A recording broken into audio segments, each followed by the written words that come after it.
Hello guys, welcome back to my channel. तर मित्रांनो, आपले माझ्या चॅनलवर अगदी मनापासून स्वागत आहे। तर मित्रांनो, पहिल्या लेक्चर मध्ये आपण बघितले वाक्याचे प्रकार। आज बघणार आहोत वाक्य रूपांतर। वाक्य रूपांतर म्हणजे प्रश्नार्थी वाक्य जर असेल तर विधानार्थी मध्ये त्याचे रूपांतर कसे करायचे। एक्सक्लेमेटरी सेंटेन्स असेल, उद्गारार्थी वाक्य असेल तर त्याला सिंपल सेंटेन्स मध्ये कशा प्रकारे चेंज करायचे। त्याचप्रमाणे होकारार्थी वाक्याचे नकारार्थी कसे करायचे हे आज आपण बघणार आहोत। सगळ्यांचे दोन दोन एक्झाम्पल या ठिकाणी आपण बघूया। तर मित्रांनो, होकारार्थी व नकारार्थी करताना दोन तीन गोष्टी आपण लक्षात घेतल्या पाहिजे। जर निगेटिव्ह असेल तर उत्तर येताना ते पॉझिटिव्ह करावे लागते आणि त्यामध्ये एक शब्द विरुद्धार्थी घेतला तर ते वाक्य बरोबर पॉझिटिव्हचे निगेटिव्ह होते। परंतु प्रश्नार्थी वाक्यामध्ये जर वाक्य होकारार्थी असेल तर नकारार्थी करताना त्यामध्ये नाही घ्यावं लागेल। आहे तर नाही घ्यावं लागेल।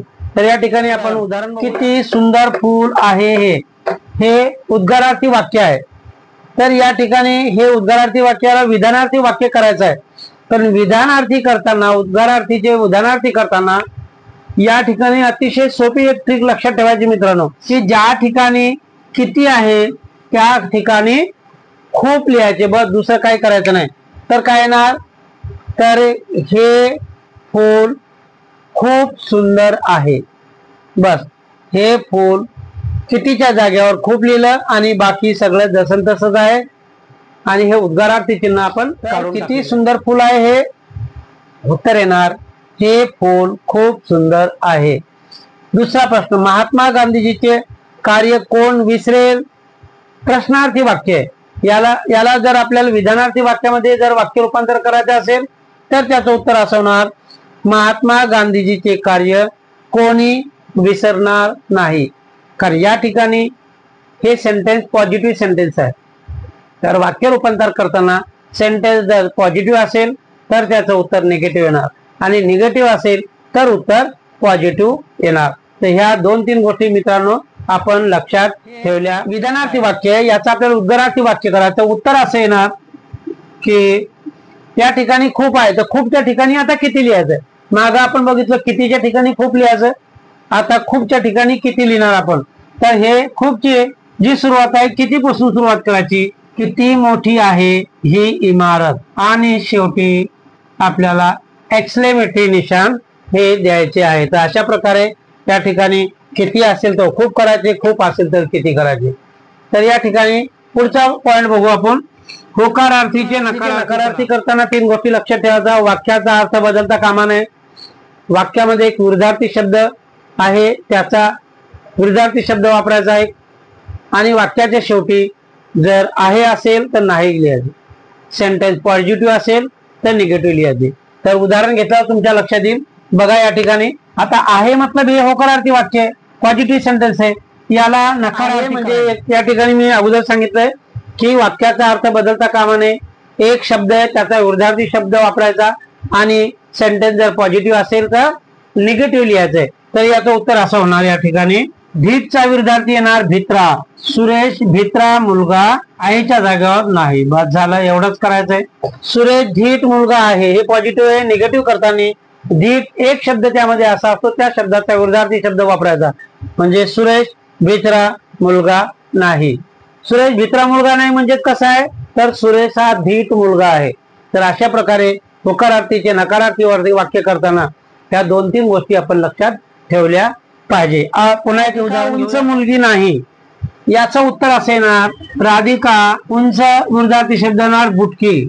राधिका बुटकी मुलगी आहे, नाहीचा आहे। तर या ठिकाणी मित्रांनो बघा, राधिका उंच मुलगी नाही मतलब ही राधिका पटली आहे, तर राधिका बुटकी मुलगी आहे। उंच नाही मतलब कशी आहे, बुटकी आहे। उंच नाही मतलब कशी आहे, बुटकी आहे। बुटकी आहे मतलब कशी आहे, उंच नाही। पुन्हा एक एक्झाम्पल बघूया, 500 रुपयाची नोट मोठी आहे म्हणजे होकारार्थी वाक्य। याचं नकारार्थी करताना काय करायचं बघा, उत्तर येणार या ठिकाणी 500, आता उत्तर निगेटिव्ह मध्ये येणार। 500 रुपयाची नोट मोठीचा विरुद्धार्थी लहान। 500 रुपयाची नोट लहान नाही, नोट लहान नाही म्हणजे ती कशी आहे, मोठी आहे. तर मित्रांनो, अशा प्रकारे हे तुम्ही वाक्य रूपांतर करताना, होकारार्थीचे नकारार्थी करताना ह्या 2-3 गोष्टी लक्षात ठेवल्या पाहिजे. कारण बोर्ड एक्झाम मध्ये हा 2 मार्काचा प्रश्न विचारला जातो. तर या ठिकाणी केअरफुली तुम्ही लक्ष द्या. युट्यूबवर मी एक असाही व्हिडिओ टाकलेला आहे की कमीत कमी 100 विरुद्धार्थी शब्द टाकलेले आहेत. तर युट्यूबवर जाऊन तुम्ही सर्च करा, त्या ठिकाणी तुम्हाला भरपूर असे शब्द मिळतील. त्याचे विरुद्धार्थी शब्द तुम्ही पाठ करा. म्हणजे हे तुम्हाला 2 मार्क बोर्डाच्या परीक्षेत सहज मिळू. या ठिकाणी वाक्य रूपांतराचे हे आपण 4-5 वाक्य या ठिकाणी उदाहरण घेतलेलं आहे.